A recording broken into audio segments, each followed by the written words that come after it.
ಸಂವಿಧಾನದ ಬಗ್ಗೆ ಜಾಗೃತಿ ರಥಯಾತ್ರೆ ಬಹಳಷ್ಟು ಇವತ್ತಿನ ದಿವಸ ನೆಲ್ಲೂರು ಗ್ರಾಮದಲ್ಲಿ ಒಂದು ಹಬ್ಬದ ರೀತಿ ವಾತಾವರಣ,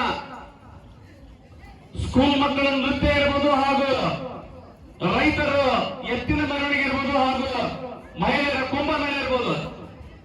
ಇವತ್ತಿನ ದಿವಸ ನೆಲ್ಲೂರು ಗ್ರಾಮದಲ್ಲಿ ಒಂದು ಇತಿಹಾಸದ ಪುಟದಲ್ಲಿ ಬರೆದಿರತಕ್ಕಂತ ದಿನ ಅಂತ ಹೇಳಿದ್ರು ಕೂಡ ತಪ್ಪಾಗಲಿಕ್ಕಿಲ್ಲ.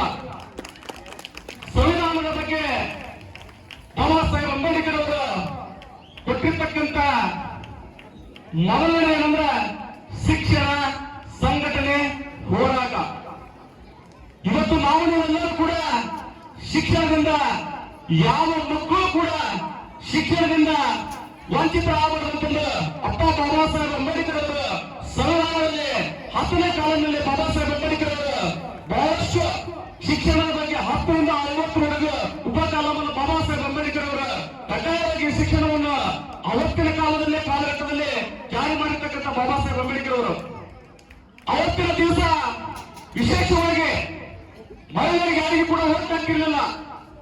ಬಹಳಷ್ಟು ಅರ್ಥ ಮಾಡ್ಕೊಡ್ಬೇಕಾಗ್ತದೆ. ನಾವು ಬಾಬಾ ಸಾಹೇಬ್ ಅಂಬೇಡ್ಕರ್ ಯಾವ ರೀತಿ ಸಂಘಟನೆ ಅಂದ್ರೆ ಮಹಿಳೆಯರಿಗೆ ಯಾವ ರೀತಿ ಓಟ್ ಹಾಕಿರ್ಲಿಲ್ಲ. ಆ ಹೋಟೆಲ್ ಹಾಕಲು ಕೊಟ್ಟಿರ್ತಕ್ಕಂಥ ಅಂದ್ರೆ ಅಪ್ಪ ಬಾಬಾ ಸಾಹೇಬ್ ಅಂಬೇಡ್ಕರ್ ಅಂತ ಹೇಳಿ ಕೂಡ ತಪ್ಪಾಗಲಿಕ್ಕಿಲ್ಲ ಬಂದಿದೆ. ಏನೋ ಹೊಲದಲ್ಲಿ ಕೆಲಸ ಮಾಡತಕ್ಕಂಥ ಕಮಲಾಪುರ ಒಂದೇ ಹೊತ್ತು ಶ್ವೇತಭವನದಲ್ಲಿ ಇರ್ತಕ್ಕಂಥ ಏನು ರಾಷ್ಟ್ರಪತಿಯಾಗಿರ್ತಕ್ಕಂಥ ದ್ರೌಪದಿ ಮುರ್ಮು ಕೂಡ ಒಂದೇ ಹೊತ್ತು ನಾನು ರಾಷ್ಟ್ರಪತಿ ಇದ್ದೀನಿ, ನಾನು ಪ್ರಧಾನಮಂತ್ರಿ ಇದ್ದೀನಿ, ನಾನು ಮುಖ್ಯಮಂತ್ರಿ ಇದ್ದೀನಿ ಅಂತಿಲ್ಲ, ಒಂದೇ ಹೊತ್ತು. ಅದನ್ನ ಯಾರಿದ್ರೆ ಬಾಬಾ ಸಾಹೇಬ್ ಅಂಬೇಡ್ಕರ್ ಅವರು. ಈ ಭಾರತ ದೇಶದ ಸಂವಿಧಾನ ಯಾವ ರೀತಿ ಇದೆ ಅಂದ್ರೆ ಒಬ್ಬ ಚಪ್ಪಲಿಸ್ತಕ್ಕಂಥ ಮೇಲಾಕುಮಾರಿ ಈ ದೇಶದ, ಈ ವಿಶ್ವದ ಪ್ರಪ್ರಥಮ ಮಹಿಳೆ ಸ್ಪೀಕರ್, ಈ ವಿಶ್ವದ ಪ್ರಪ್ರಥಮ ಮಹಿಳೆ ಸ್ಪೀಕರ್ ಏನು ಮೀರಾಕುಮಾರಿ ಅವರು, ಈ ದೇಶದ ಪ್ರಪ್ರಥಮ ಮೀರಾಕುಮಾರಿ ಅವರು. ಹಾಗೂ ಒಬ್ಬ ಕುರಿ ಕಾಯ್ತಕ್ಕಂಥ 4ನೇ ಕ್ಲಾಸಿಂದ ನೇರವಾಗಿ ಓದಿರ್ತಕ್ಕಂಥ ನಮ್ಮ ನಿಮ್ಮೆಲ್ಲ ನಾಯಕರಾಗಿರ್ತಕ್ಕಂಥ ಸನ್ಮಾನ್ಯ ಸಿದ್ದರಾಮಯ್ಯ ಅವರು ಒಬ್ಬ ಕುರಿ ಕಾಯ್ತಕ್ಕಂಥ, ಈ ಒಂದು ಕುರಿ ಕಾಯ್ತಕ್ಕಂಥವರು ಈ ದೇಶದ ರಾಜ್ಯದ ಮುಖ್ಯಮಂತ್ರಿ ಆಗ್ಬೋದು. ಆ ರೀತಿ ಬಾಬಾ ಸಾಹೇಬ್ ಅಂಬೇಡ್ಕರ್ ಅವರ ಸಂವಿಧಾನ ಇದೆ. ಮತ್ತೆ ಅಷ್ಟೇ ಅಲ್ಲ, ಒಬ್ಬ ಕಿತ್ತನೆ ಹಿಡಿಕೊಂಡು ಚಾಲ ಇರ್ತಕ್ಕಂಥ ಚಾವಲ್ ಅಂತ ನಾವು ಕರಿತೇವೆ, ಈ ದೇಶದ ಪ್ರಧಾನಮಂತ್ರಿಗಳು ಕೂಡ ಅದನ್ನು ಹಕ್ಕು ಕೊಟ್ಟಿರ್ತಕ್ಕಂಥ ರಾಜ್ಯ ಬಾಬಾ ಸಾಹೇಬ್ ಅಂಬೇಡ್ಕರ್ ಅವರು. ಬಹಳಷ್ಟು ರೀತಿಯಿಂದ ಸಂವಿಧಾನ.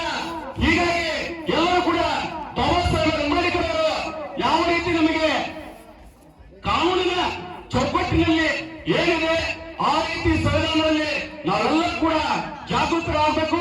ಸಂವಿಧಾನದಲ್ಲಿ ಏನಿದೆ ಅದನ್ನ ಮಾತ್ರ ನಾವು ಪಡೆದುಕೊಳ್ಳಬೇಕಾಗ್ತದೆ.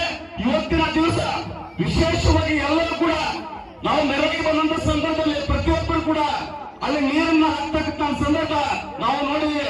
ಭಾರತ ದೇಶದ ಸಂವಿಧಾನ ಕೇವಲ ಬಾಬಾ ಸಾಹೇಬ್ ಅಂಬೇಡ್ಕರ್ ಕೇವಲ ದಲಿತರಿಗೆ ಮಾತ್ರ ಸೀಮಿತ ಆಗಿಲ್ಲ.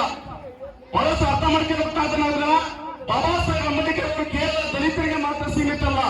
ಆತ ಒಬ್ಬ ದಲಿತ ನಾಯಕರೇ ಅಲ್ಲ, ಸರ್ವ ಜನಾಂಗದ ನಾಯಕ ಅಂದ್ರೆ ಅಪ್ಪ ಬಾಬಾ ಸಾಹೇಬ್ ಅಂಬೇಡ್ಕರ್ ಅಂತ ಹೇಳಲಿಕ್ಕೆ ಇಷ್ಟಪಡ್ತೀನಿ. ನಾನು ಇವತ್ತು ಈ ಒಂದು ಕಾರ್ಯಕ್ರಮ ರಾಜ್ಯಾದ್ಯಂತ ಮತ್ತು ಜಿಲ್ಲಾದ್ಯಂತ ಯಶಸ್ವಿ ಮಾಡಲು ಮುಖ್ಯ ಕಾರಣಕರ್ತರು ಅಂದ್ರೆ ನಾಡಿನ ದೊರೆಯಾಗಿರ್ತಕ್ಕಂಥ ಸನ್ಮಾನ್ಯ ಶ್ರೀ ರಾಜ್ಯದ ಮುಖ್ಯಮಂತ್ರಿ ಆಗಿರ್ತಕ್ಕಂಥ ಸಿದ್ದರಾಮಯ್ಯ ಅವರು.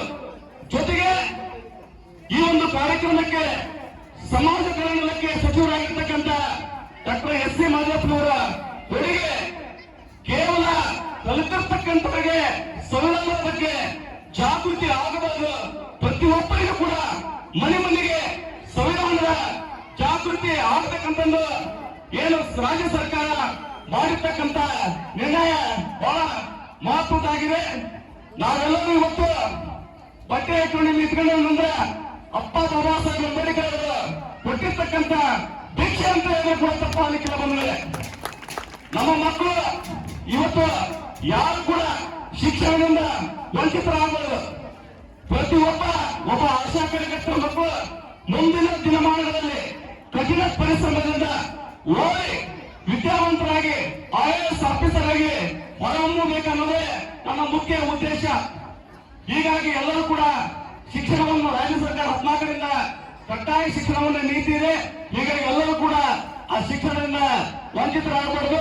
ಈ ಒಂದು ಬಹಳಷ್ಟು ಉಪನ್ಯಾಸಕರು ಬಹಳಷ್ಟು ಜನ ಮಾತನಾಡಿರುವುದರಿಂದ ನನ್ನ ಸಮಾವಕಾಶ ನೀಡಿರ್ತಕ್ಕಂಥ ಗ್ರಾಮ ಪಂಚಾಯತಿ ಸಿಬ್ಬಂದಿ ವರ್ಗ ಇರ್ಬೋದು ಹಾಗೂ ಗ್ರಾಮ ಪಂಚಾಯತಿ ಅಧ್ಯಕ್ಷರು ಮತ್ತು ಗ್ರಾಮ ಪಂಚಾಯತಿ ಸರ್ವ ಸದಸ್ಯರು ಜೊತೆಗೆ ತಾಲೂಕು ಸಮಾಜ ಕಲ್ಯಾಣ ಇಲಾಖೆ ಮತ್ತು ಜಿಲ್ಲಾ ಪಂಚಾಯತ್ ಕೂಡ ನನ್ನ ಭೀಮ ವಂದನೆಗಳನ್ನು ಮುಗಿಸುತ್ತಾ ನನ್ನ ಒಂದೆರಡು ಮಾತುಗಳನ್ನು ಅನುವು ಮಾಡಿಕೊಟ್ಟಿರ್ತಕ್ಕಂಥ ಎಲ್ಲ ಮುದ್ದು ವಿದ್ಯಾರ್ಥಿಗಳಿಗೂ ಮತ್ತು ಗ್ರಾಮದ ಗುರುಗಳಿಗೆ ವಂದಿಸುತ್ತಾ ಒಂದೆರಡು ಮಾತು ಮುಗಿಸ್ತೇನೆ. ಜೈ ಹಿಂದ್, ಜೈ ಕರ್ನಾಟಕ ಮಾತೆ, ಜೈ ಭೀಮ್.